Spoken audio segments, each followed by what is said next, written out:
Bienvenidos y bienvenidas a un nuevo programa de Punto Género, un punto de encuentro para acercarte los temas que se debaten en el Congreso desde una mirada de género. Así te presentamos el programa.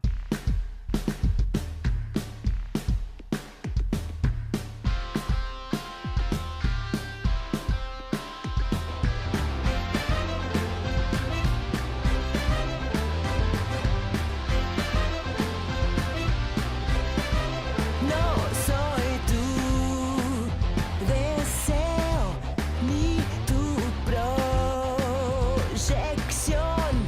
Quiero estar a salvo de mi confusión.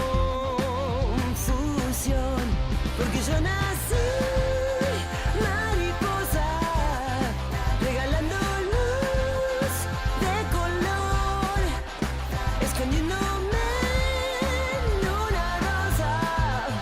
No soy tu rey.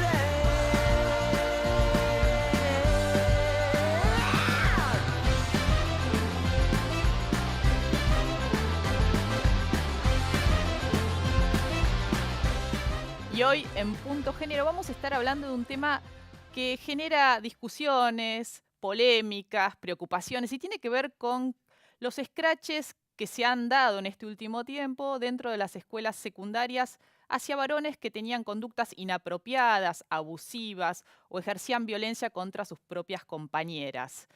Ese tema que está haciendo mucho ruido, queremos debatirlo un poco para hacia dónde tenemos que ir. Ese es el tema de hoy en Punto Género.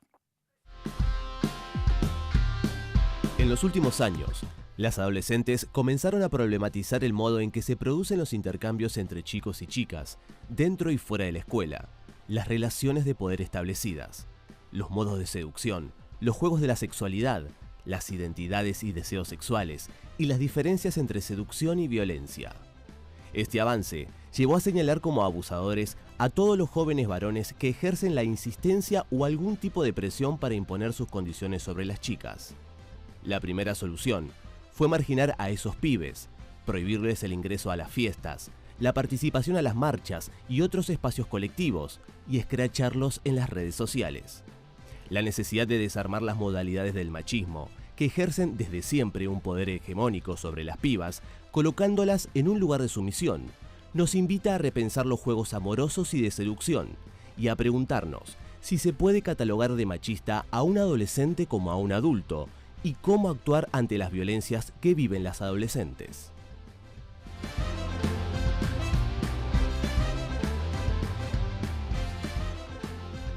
Bueno, y para hablar de este tema, que para mí es un tema fundamental del debate de hoy, estamos con Mara Brauer, que es exdiputada nacional y ex subsecretaria de Educación. ¿Cómo estás, Mara? ¿Qué tal? Buenas tardes. Gracias por acompañarnos.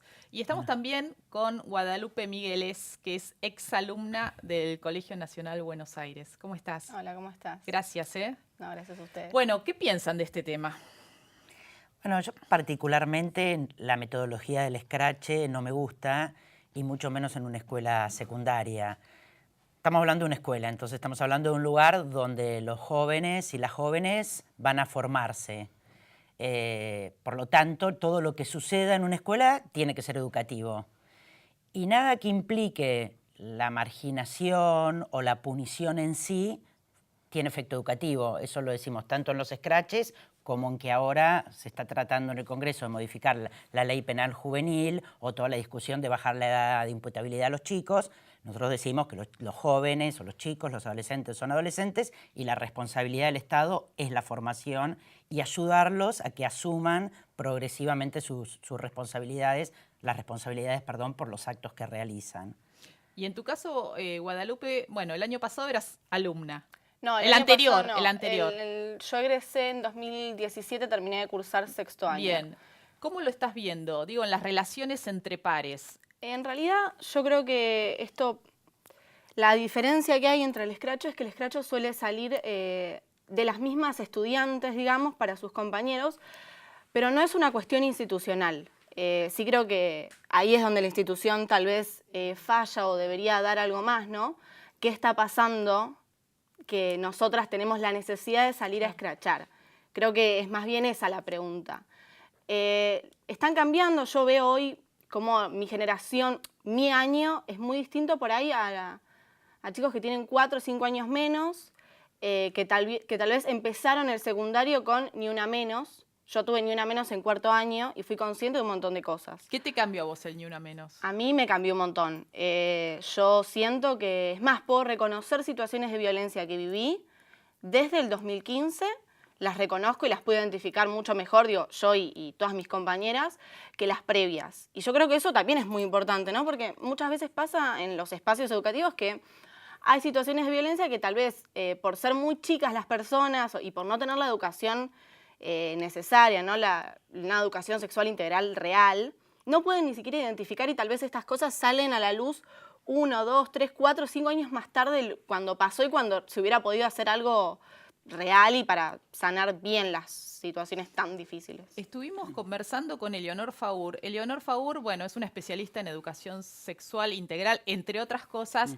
y ella hizo una investigación muy interesante que publicó hace algunas semanas en Anfibia, justamente conversando con distintas adolescentes del Colegio Nacional Buenos Aires y del Pellegrini, que habían hecho una transformación al interior de sus escuelas a partir de estas violencias que empezaron a identificar. Primero con la metodología del escrache y después intentando modificar las conductas en relación al inicio de los vínculos. Vamos a ver lo que nos dice Eleonor.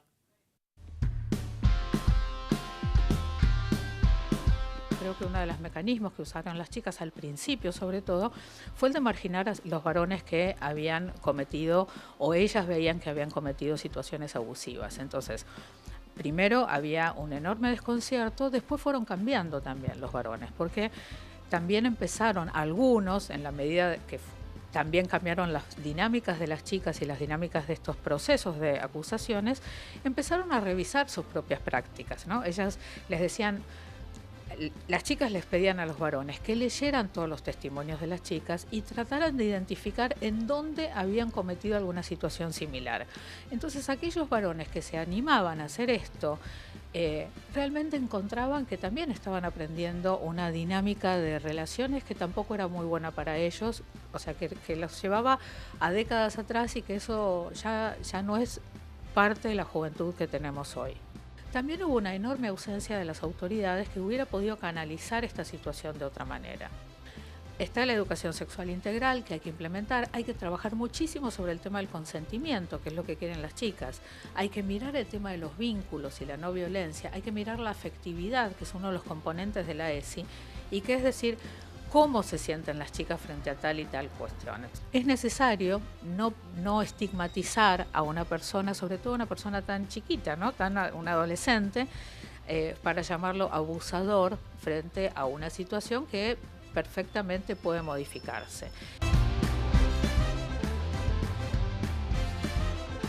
Bueno, hay cosas muy interesantes que decía Eleonor, ¿no? Por un lado, esta reacción de las chicas tomando denuncias a sus compañeras y tomando, en todo caso, el problema en sus manos ante la ausencia de adultos, ¿no? No, claro, es decir, yo coincido con lo que dice Guadalupe. Si en una escuela no hay adultos, no se cumple con la ley de educación sexual integral, la resolución que toman las chicas en sus manos es la que les sale y está bien que haya una reacción. Lo que pasa es que yo como educadora creo que uno tiene que pensar la escuela desde lo que es un lugar donde conviven distintas generaciones y donde hay responsabilidades. Nosotros decimos, la escuela es un lugar asimétrico, no significa que somos iguales en derechos pero no en responsabilidades. Y acá claramente hay una interpelación a los docentes, en la necesidad de interpelación de los docentes, porque también como docentes sabemos que toda reacción punitiva hacia otro, como muchas veces son los scratches, no son educativas, generalmente generan aislamiento, bronca, agresión, escalada del conflicto muchas veces. Claro. Entonces es fundamental que ahí haya una intervención de los adultos. Porque aparte el cambio fue muy rápido, muchas de las... Yo hago una clara división, una cosa es un chico que violó a otra chica. Donde hay un delito. Donde hay un delito. Y otra cosa son conductas inapropiadas, en todo caso, que pueden incomodar, molestar o entre pares. Claro, también, y aparte ¿no? Haciendo la diferencia. Son inapropiadas, ahora muchas constituyen un delito, pero en el momento que estaban sucediendo, no estaban mal vistas, todo lo contrario, eran aplaudidas por la sociedad. Es decir, hace 10 años el chico tenía que insistir y la chica tenía que decir que no. No en la época de mi abuela, hace 10 años. Entonces, ese cambio de mirada sobre una misma conducta no puede tener una, digamos, yo haría como una lectura, es decir, una cosa es lo que hace un chico hoy y otra cosa es lo que hacía un chico hace 4 años. No lo podemos leer igual ni pensar la intervención de la misma manera. Y Guadalupe, vos notás, digo, en tu entorno que han cambiado las formas de abordar una relación por parte de los varones, de las chicas también, qué es lo que les molesta o que no, esto de pedir el consentimiento hasta para un beso, digo, ¿esto se está notando que cambia? Yo creo que, a ver, yo obviamente no tengo relaciones de ese estilo con chicos que hoy estén cursando el secundario, ¿no? Sí me relaciono con gente de mi edad o más grande y yo creo que hay una, que es como que no vamos a la par. Por ahí las mujeres estamos exigiendo mucho más, digamos, estamos exigiendo lo que sentimos que es claramente que nos corresponde, que es que nos respeten, que piensen en el consentimiento, en qué deseamos nosotras, y los varones tal vez se están quedando bastante atrás. Hay, digo, a grandes rasgos, ¿no? Siempre hay excepciones, pero tienden a quedarse atrás y a empezar a juzgar cosas que quedan como pequeñas, que es un detalle. Por ejemplo... Y por ejemplo, esto cuando te dicen, bueno, pero ahora no se puede hacer nada. Bueno, pero ¿por qué te tengo que pedir para darte un beso? Porque sí.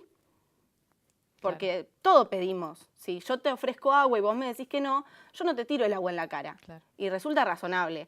Ahora, ¿por qué cuando pasamos eso al plano de las relaciones de pareja, suponte, para poner un ejemplo, no, ahí nos parece todo muy extraño? Y en el caso de los estudiantes, yo creo que hay una cosa que también es muy importante remarcar, que claro, justamente el estudiante aprende en el aula y no aprende solamente lo que el profesor le está enseñando, la materia que le está enseñando, sino con todo lo que el profesor está diciendo. Y cuando nosotros tenemos muchas veces casos en donde hay violencia por parte de los docentes o por parte de las instituciones, resulta evidente que los alumnos van a aprender eso.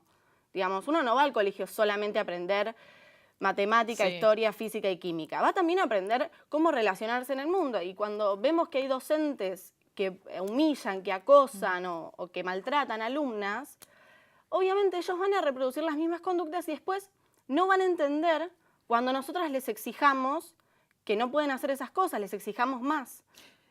Mara, el tema de la formación docente es muy importante. Eso porque te iba a decir, ¿cómo está jugando o qué puede venir a ser la educación sexual integral? Es uno de los reclamos principales, sobre todo en la Ciudad de Buenos Aires, del movimiento estudiantil desde hace varios años, ¿no?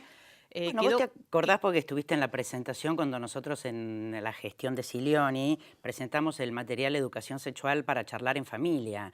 Nosotros estamos pretendiendo que una generación de adultos, o padres, o docentes, o comunicadores, actúen de manera para la cual tampoco ellos fueron educados, todo lo contrario, en general los adultos consolidan los vínculos machistas, porque esa es su formación, y aparte porque, bueno, también es obvio que a los varones les cueste más porque son los que están perdiendo su lugar de poder y toda pérdida de poder hay una reacción en relación a esto. Entonces hay que trabajar fuertemente en la capacitación docente, pero no solamente en cómo enseñar educación sexual, sino que el docente trabaje, por eso muchos cursos de educación sexual integral empiezan con un trabajo sobre las propias prácticas, porque si no, es un como si.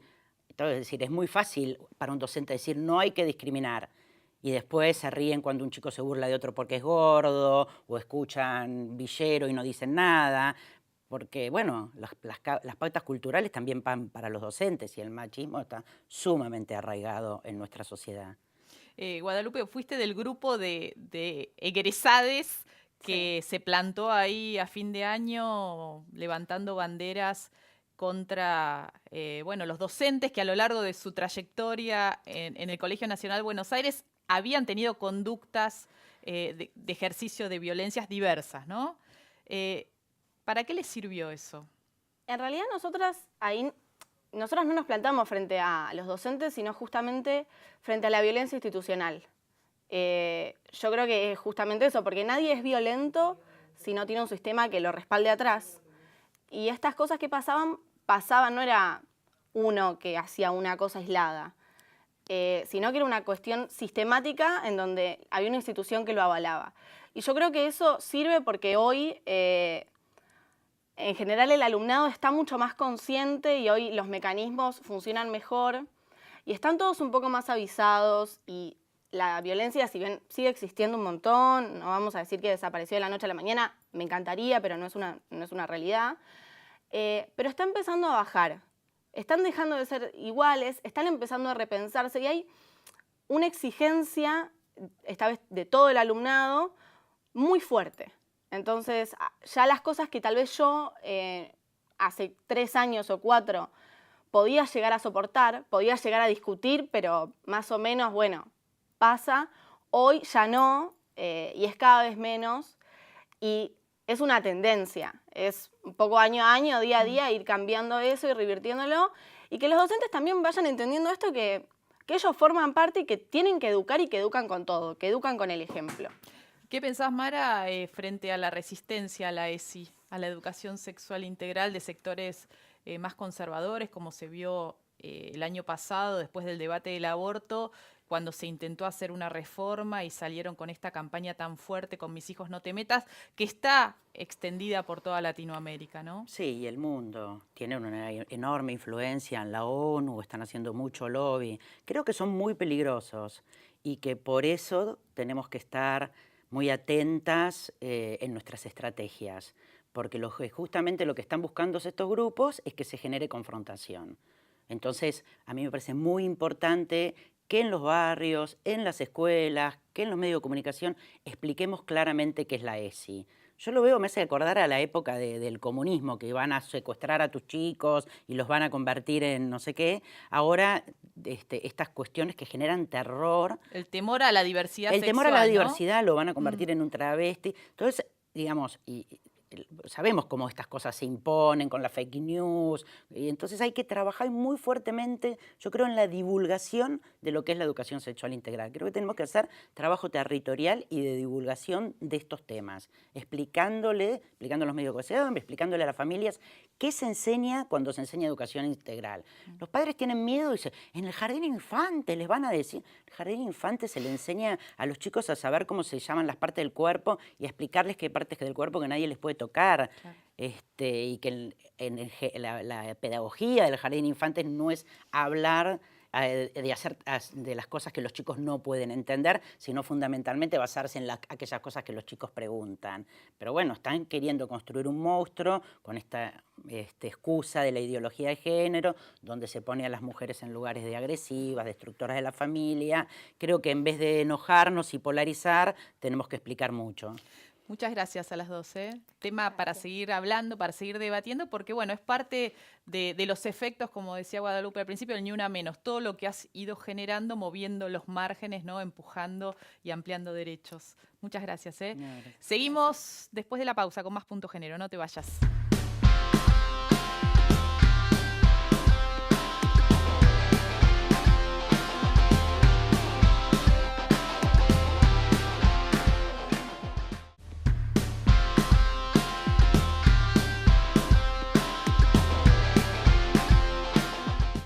Segundo bloque de Punto Género. Y en esta sección siempre te vamos presentando a una diputada. En este caso es el turno de Fernanda Vallejos, del Frente para la Victoria de la provincia de Buenos Aires.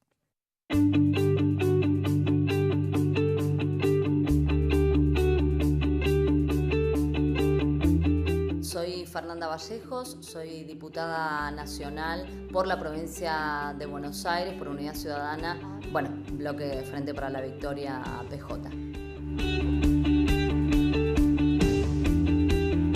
Mi primera experiencia claramente militante, autónoma, fue ya cuando me vine del interior de la provincia de Zárate, donde soy oriunda, a Buenos Aires a estudiar en la Universidad de Buenos Aires, donde egresé como economista, y allí en la militancia universitaria comencé a transitar este camino.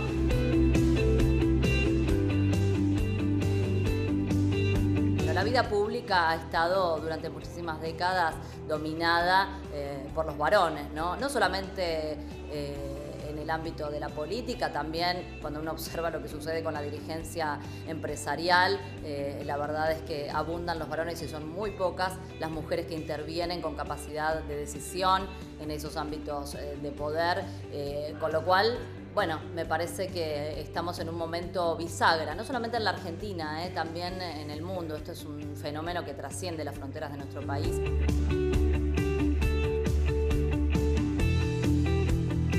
Todos los proyectos que hemos venido trabajando desde nuestro bloque, no solamente los que tienen puntualmente una perspectiva de género y están dirigidos específicamente a atender las problemáticas que afectan a las mujeres de manera particular, sino todos los proyectos que hemos trabajado y que tienden a ofrecer soluciones y respuestas a los graves problemas económicos que atraviesa nuestra sociedad y nuestra economía, tienen también la mención en o no a la mujer como un sujeto preponderante de esos proyectos.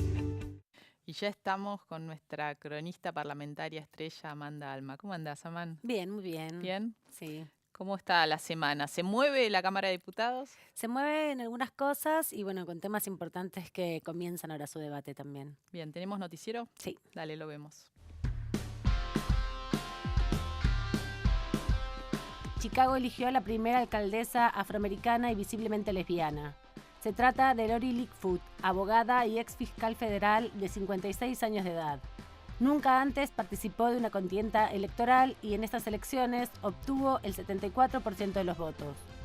Su contrincante también fue una mujer afroamericana, demócrata y con una gran trayectoria en la función pública. Arabella Carreras, candidata de Juntos Somos Río Negro, se impuso en las elecciones locales. Se trata de la candidata respaldada por el actual mandatario provincial Alberto Beletrignec.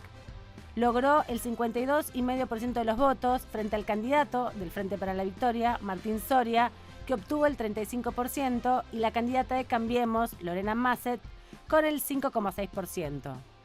Actualmente ocupa el cargo de ministra de Turismo de Río Negro y es oriunda de la ciudad de Bariloche.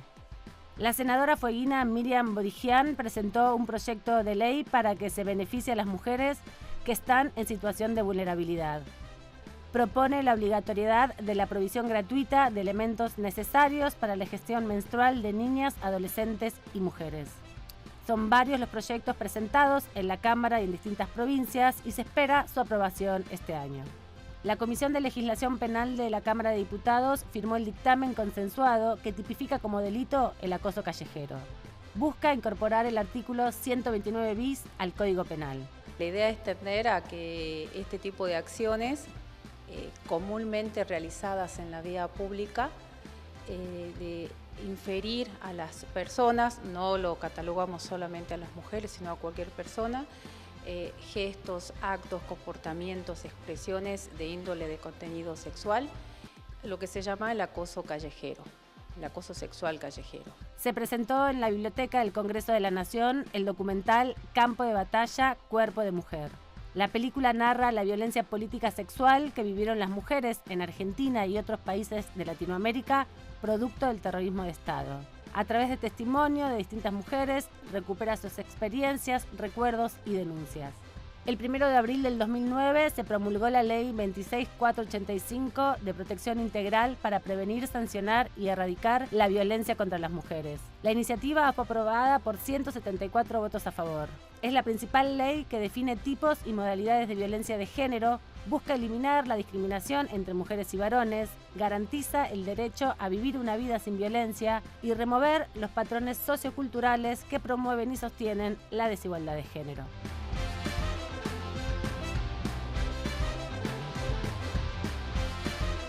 Y hoy empezó a debatirse con especialistas en la Cámara de Diputados en reunión plenaria la reforma de la Ley Penal Juvenil, tema de enorme discusión. Y estamos con la diputada Mónica Macha del Frente para la Victoria, que justamente integra esa comisión, la Comisión de Legislación Penal, que es la que lleva adelante el debate. Bueno, ¿qué nos puedes contar de cómo viene este tema que, bueno, sabemos que intentan, por un lado, desde el oficialismo bajar la edad de imputación de los menores de edad, pero no es solo el único punto, ¿no? No, seguro, seguro. En principio está este tema que vos decís, que es bajar la edad de imputabilidad a los 15 años, que va en contra de todos los tratados y todos los organismos de derechos humanos internacionales que plantean que cuando un país tiene la edad puesta, por ejemplo, como nosotros en 16, bajarla sería regresivo, y entonces hay un punto fuerte de discusión con este tema.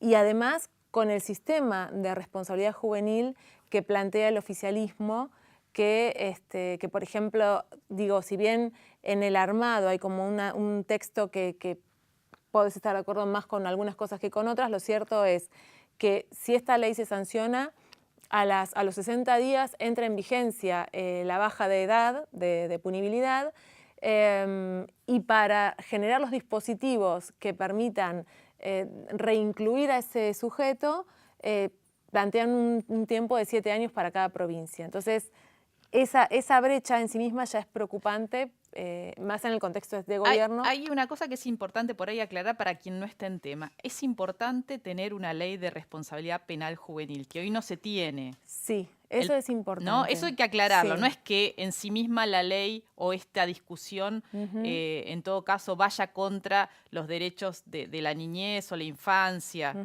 El punto es qué es lo que se propone. Y el proyecto además no es la primera vez que se discute. En la Cámara de Diputados hay alrededor de 90 proyectos que se han presentado a lo largo de la historia de la democracia, porque lo que hoy nos rige es un decreto ley de la dictadura de 1980, que establece sobre todo eso, la edad de que los niños, niñas y adolescentes son punibles, tienen capacidad de ser juzgados en otras condiciones que los adultos. Eso también es algo importante. ¿Qué es, en definitiva, lo que se discute en este proyecto? Si los jóvenes pueden ir a la cárcel o si se les da una respuesta ante una conflictividad con la ley. Ahí me parece que está el punto, porque este proyecto apunta más a respuestas desde lo penal y desde el ingreso al sistema judicial y carcelario.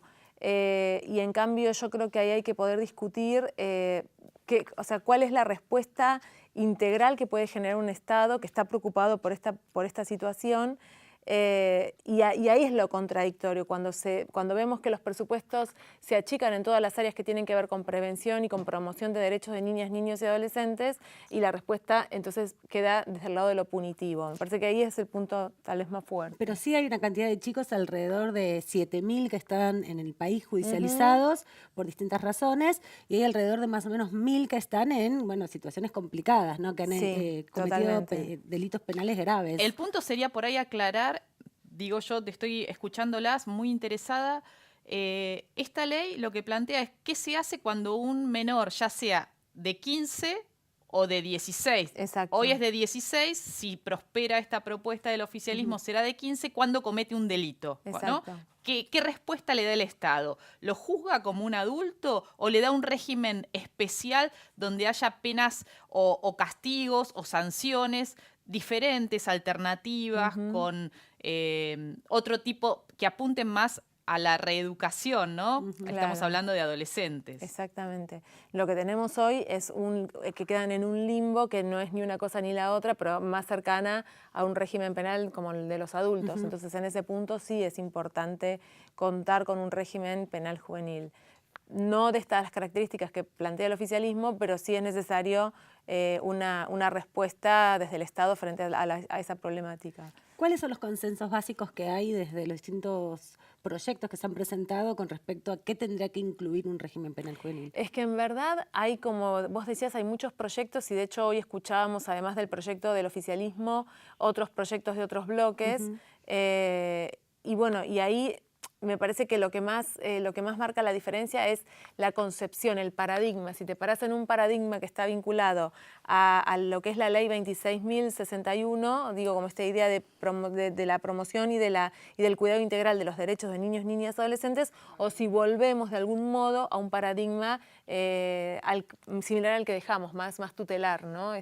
En algún punto esa diferencia hoy vuelve a ponerse en discusión, en debate. Hay algunos puntos que sí, igual también son importantes destacar, que tienen que ver con que, en general, todos los proyectos prohíben que los menores de edad, las menores y los menores estén detenidos en comisarías, por ejemplo.